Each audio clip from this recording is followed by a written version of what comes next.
Hey all, and welcome back to another episode of There's Danger Here. I'm Leilani, and today we are going to be talking about a case out of California. So let's just jump right into it, shall we?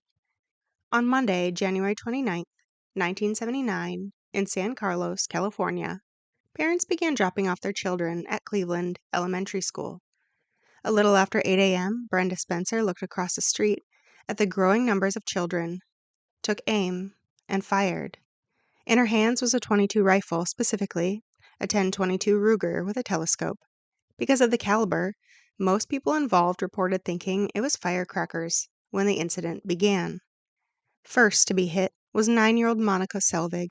She was shot in her left side, thrown to the ground of the school's main walkway. Next, 8-year-old Mary Clark was shot on the left side of her stomach.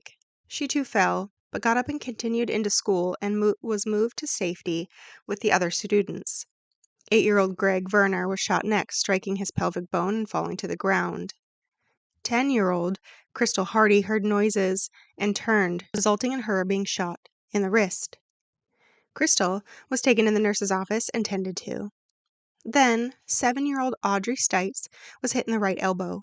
Older sister Madeline Stites was next intended target, but the bullet aimed for her went through her jacket and was stopped by the binder and pencil case she carried with her.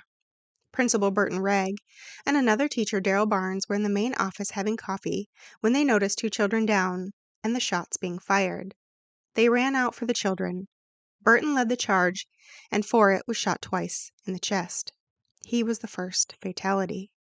Darrell made it to the children, picked them up, and carried them to safety. After taking them to the nurse, Darrell went to the school secretary, Mary Smith, having her call the police. The custodian, Michael Sukar, ran to Burton, but he, too, was shot. He fell into the shrubbery and bushes that lined the walkway. All the while, children continued to be dropped off and walk up this walkway to school. Again, everybody thought it was just firecrackers going off. In other areas, school was still getting ready to begin. Teachers were alerted to what was occurring by others. One teacher herded her class in, shut and locked the door, drew the blinds, and had the children stay away from windows.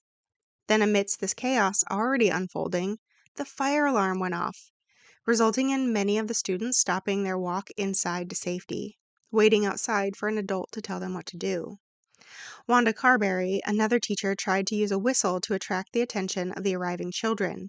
9-year-old Christy Buell was shot in the stomach and lower back, falling to the ground near the walkway, headed into school. This brave girl crawled up the walkway and managed to get to one of the external doors of a classroom. A teacher heard her and let her in. 10-year-old Julie Robles continued to walk up the entrance and was shot on the right side, knocking her glasses off her face. She immediately ran into the school. 9-year-old Charles A. Miller III, or Cam, was dropped off by his mother, and as he headed through the walkway, was shot in the left shoulder. In all the chaos, it wasn't until around 8:25 that police station received the first call. Of the first to arrive were Sam Cater, a veteran police officer, along with his field trainee rookie, Patty Bernathy, along with Larry Griffin and Sharon Amos. From the main San Diego department, officers Dennis Doremus and Robert Robb were dispatched with a police ambulance, as the city didn't have formal paramedics at this time. By the time they reached the scene, multiple officers were down along with the principal and again the custodian. When Robert got out of the ambulance, he noted that there was silence and guessed that the shooter was reloading, taking that time to check on the officers that were down. For his efforts, he was shot in the neck, but kept moving to help others. Next to arrive was Ted Kazanak. He stopped to put his vest on and could hear the gunfire. This is when he saw a trash collection truck, and he ended up commandeering it. He realized it was offered more protection at the entrance than the vehicles they had. Officers Blakely and Christensen used it as cover to move to the school while Kazanek drove the vehicle. He drove it all the way to the entrance of the school, where he basically jumped the curb and parked it, providing cover and concealment from the shooter. As they were working, Kazanek and Bernathy noted movement at the front door of the house directly across the street and realized they were likely seeing the shooter, radioing this information immediately to their station. This is when reporters started picking up the story. One reporter One reporter, Stephen Wygand, received the information from his office and was told to start calling across the street from the incident to see if they could get any information about it. He used a reverse directory and found the number for 6356 Lake Atlant Avenue, the house which was directly across the street. When he called, he was surprised to get an answer. The person who picked up the phone was Brenda. Steve asked if she knew who did it, and she replied that she saw everything as the shots were coming from 6356 Lake Atlant Avenue. And Steve definitely clarified. He said, "Isn't that your address?" And she said, quote, "Sure. Who do you think did it?" End quote. Then purportedly laughed and hung up on him. Steve did call back, and once again she answered, and at this time he asked to speak to an adult, but soon realized that it was Brenda he should speak with and asked if she'd be okay with answering a few of his questions. She agreed and reported she started shooting shortly before 8:30 a.m. She used her .22 caliber rifle that she received for Christmas, and that she told her dad that she was just too sick to go to school that day. She then stated, quote, "I just started shooting. That's it. I just did it for the fun of it," end quote. Also continuing on to say the line who most people remember if they know this case. She said, quote, "I just don't like Mondays. Do you like Mondays? I did this because it's a way to cheer up the day. Nobody likes Mondays," end quote. Now let's get in to Brenda a little bit. Brenda Spencer was the youngest of three to parents Dot and Wallace Spencer. While her parents were divorced, Brenda grew up with her father Wallace, who worked at San Diego State University. She was a bright student with great grades. She had been caught previously, however, for burglary and shoplifting, but there were no charges that ensued from this. So, back to the story. Steve's colleague ended up calling in after him, and Brenda answered his questions again. She stated she was shooting at random, but she liked the red and blue jackets. She also mentioned she shot at least one police officer. And while she talked with these men, police were able to complete some evacuations of the injured from the school and get some children to safety. Other children were barricaded in the school, laying on the floor while large objects were placed in the way of where the shooter would be able to fire from. Around 9:30 in the morning, SWAT arrived, filtering in, creating a command center about 3 blocks away from where the house was. Parents were showing up, attempting to get their children at the same time. They were trying to make sure they were okay, finding out that this, event was occurring, requiring police to set up safe perimeters. Then, after determining that everyone in the school was safe, they ended up widening the perimeter to try and really ensure the safety of everybody. Around the same time, they evacuated Brenda's neighbors. Brenda's parents were called in and they were brought into the command center. And it sounds like here, Wallace came pretty quickly while her mother had to be convinced to go. She stated that she couldn't do it at first until the police came and got her. It took until 12:06 p.m. for Brenda to answer the phone with police. The first negotiator was Detective Olson. He talked about getting her Burger King once she decided to give up and they got to the police station. After a while, she noted that she knew SWAT was outside and they were starting to irritate her, and she could shoot at them if she wanted to. As a result, SWAT was pulled back out of the line of sight. Detective Olson asked her several times why she decided to shoot at people. Brenda stated, quote, "I have no reason for doing anything. I just thought of it this morning," end quote. She also spoke about having fun, a sentiment she reiterated numerous times. 20 minutes into the call, police cut off electricity. Brenda continued to chat with the detective, talking about using dope and shoplifting before hanging up at about 1:40 p.m.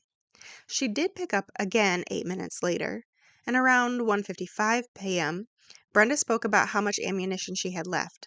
Father Wally confirmed she could have started with approximately 600 rounds.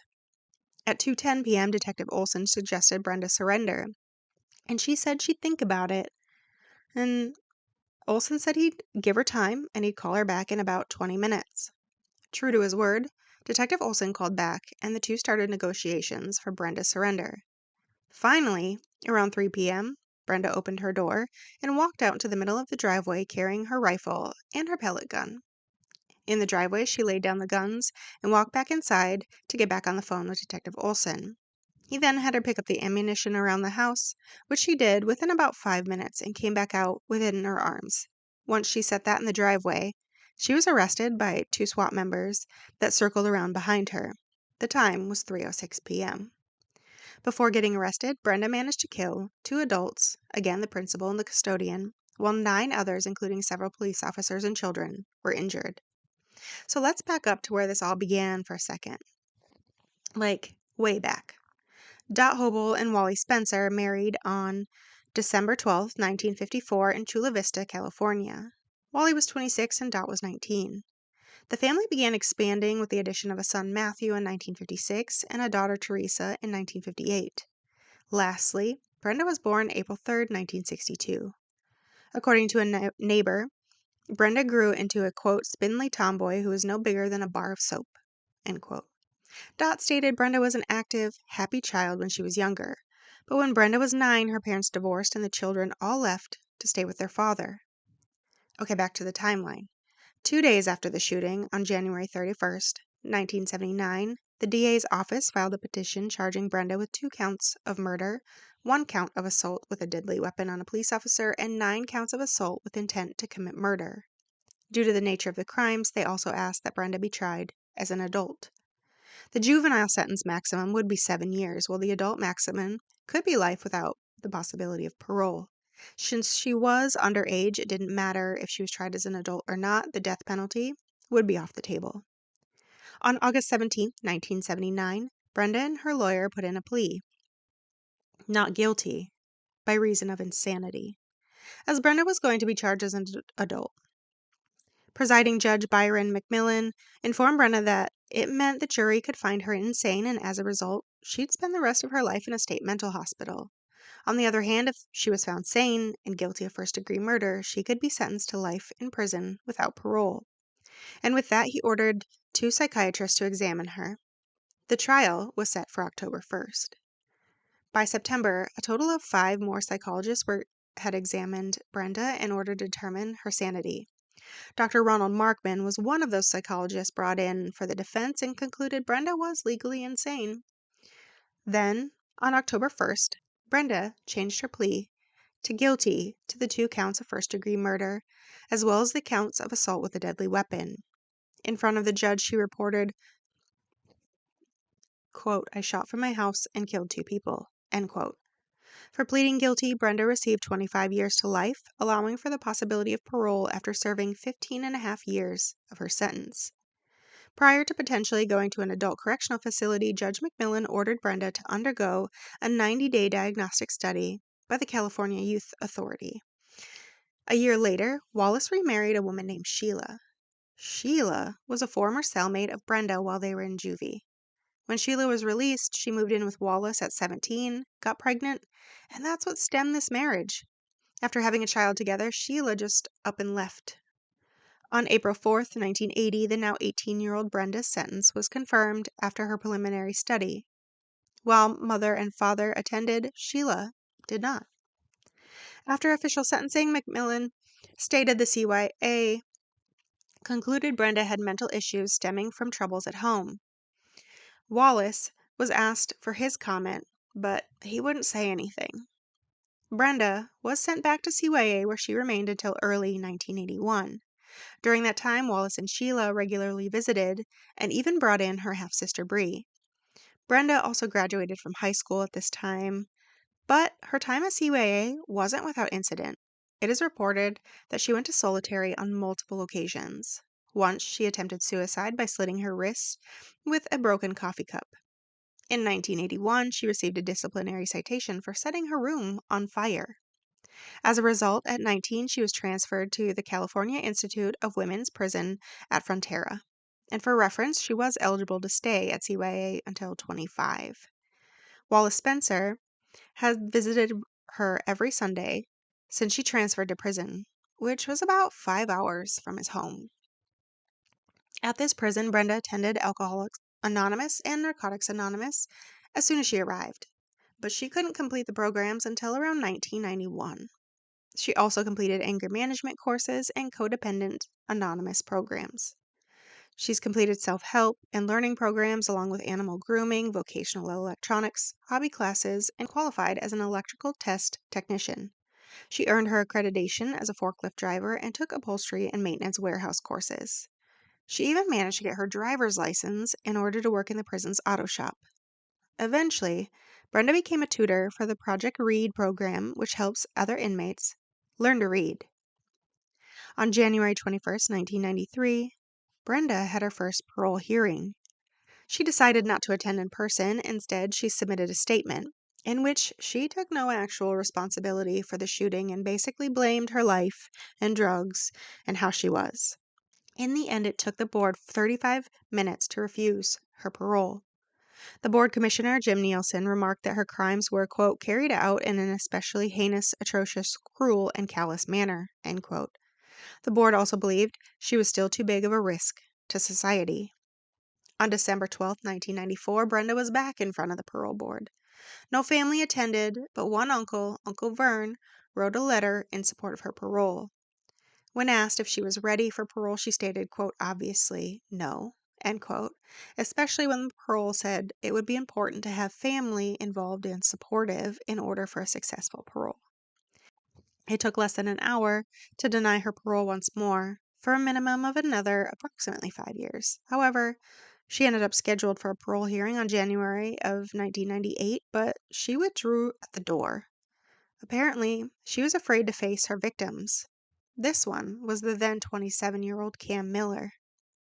In February of 2000, Brenda used a hot paper clip and scratched runes into her chest that purportedly meant, quote, unforgiven, end quote, and, quote, alone, end quote.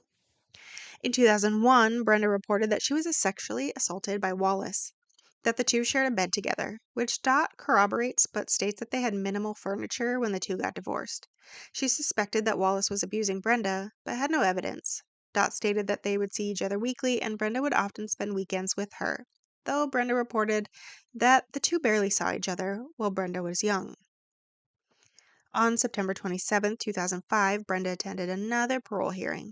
This time, Wallace sent a letter of support for her parole. Cam Miller showed up again. At this hearing, she presented her information that she was abused by Wallace, making claims that this is why she was so disturbed. 15 minutes after Brenda's parole hearing, the verdict was back. She was to remain behind bars for at least another 4 years. Around the same time, Wallace finally did a single interview. It was shortly after this hearing, in which he stated that he bought the gun at Christmas because they would go up in the mountains and go shooting together. She didn't ask for it. That he was devastated by Brenda's actions upon finding out. Wallace, of course, denied allegations that he was an adulterer and that he got custody because he loved his children. He went to court to fight for them. Wallace was surprised to hear about the allegations of sexual abuse, and Wallace said he'd take a lie detector on it because he never did any of that he would sodomize her. He seemed pretty disgusted. Wallace said after the divorce they shared a bedroom but had separate beds. About Sheila, Wallace declined to speak about that situation. Kathy Ragg, Principal Burton's widow, was asked if she thought Brenda should have gotten the death penalty, to which she replied, quote, sure, it was a bad thing to do, but I think that's how I feel, or be incarcerated forever, if she must live, end quote. In 2007, Brenda was hospitalized for depression and had to meet with a psychotherapist. But I didn't see if this was the result of another suicide attempt. However, prisons don't usually send somebody to the hospital for something less than a medical emergency. In 2009, Brenda faced the parole board and was again denied. While victims showed up again, the family did not have any, and they didn't add any support letters this time. My guess is as a result of her claims that she was abused. And this time, Brenda expanded her abuse to not only Wallace, but her brother and sister. Again, in 2016, she returned to be in front of the parole board, and by this time, Wallace had unfortunately passed away, so there was zero family support of any kind. Again, she was denied, although the board did commend her for her good behavior recently. Adding another hearing should occur no later than September 2021. It appears her latest denial was in late of 2025. As of this time, she remains locked up in prison. Brenda had at least 6 denials, and she'll be eligible to meet in front of the parole board again in 2028. And as a weird aside, this is where the song I Don't Like Mondays by the Boomtown Rats came from, which came out in 1979. And for now, that is the end of the story of Brenda Spencer. But again, she's behind prison bars right now. She is going to be eligible for parole coming up in a couple years, and we'll see if she ever gets out for these heinous shootings that she decided to go to. And the last kind of note is she was actually touted as one of the first modern day school shooters, even though she didn't go into the school and complete the act. And with that, to all those out there listening, be careful. It's a dangerous world we live in.